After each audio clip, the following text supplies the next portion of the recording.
একমাত্র ওয়ালটন এসি দিচ্ছে 1 বছরের রিপ্লেসমেন্ট গ্যারান্টি এবং কম্প্রেসরের 10 বছরের গ্যারান্টি।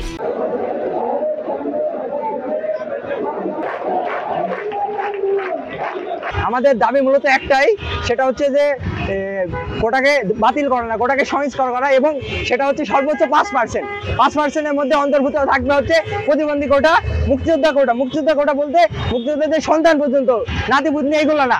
আর এর মধ্যে আরো অন্তর্ভুক্ত থাকে পিছিয়ে পড়া, যেটা সংবিধান অনুযায়ী পিছিয়ে পড়া জনগোষ্ঠী বলতে আপনার নৃগোষ্ঠী অথবা যে উপজাতি আছে, এদেরকে এর আওতায় নিয়ে আসা যায়। 56% যে কোটা নির্ধারণ করেছে সেটা সম্পূর্ণ অযৌক্তিক।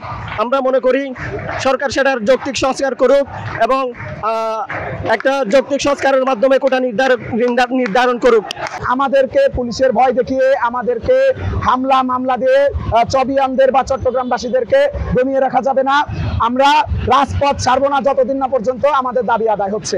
সারা বাংলাদেশের ছাত্র সমাজ আজকে বিক্ষোভ মিছিল ও ছাত্র সমাবেশ করেছে। আমরা চট্টগ্রাম বিশ্ববিদ্যালয় সহ চট্টগ্রামের বিভিন্ন শিক্ষা প্রতিষ্ঠান আজকের বিক্ষোভ মিছিলে অংশগ্রহণ করেছিলাম। আমরা এরই মাধ্যমে মেসেজ দিয়েছি, আমরা প্রশাসনকে এরই মাধ্যমে মেসেজ দিয়েছি যে আমাদের কোনো ভাইয়ের ওপর, কোনো বোনের ওপর যদি আর আঘাত আসে তাহলে বাংলাদেশের ছাত্র সমাজ ছেড়ে কথা বলবে না। আমরা চাই আমাদের জন্য যৌক্তিক দাবি অনতিবিলম্বে মেনে নেওয়া হয়।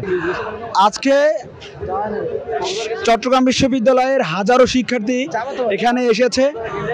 তারা দেখেছে যে তাদের ভাইয়ের ওপর আঘাত এসেছে, তাদের বোনের ওপর আঘাত এসেছে। আমাদের এক বোন এখনও সিএমসিতে ভর্তি অবস্থায় আছে, তার চিকিৎসা চলছে।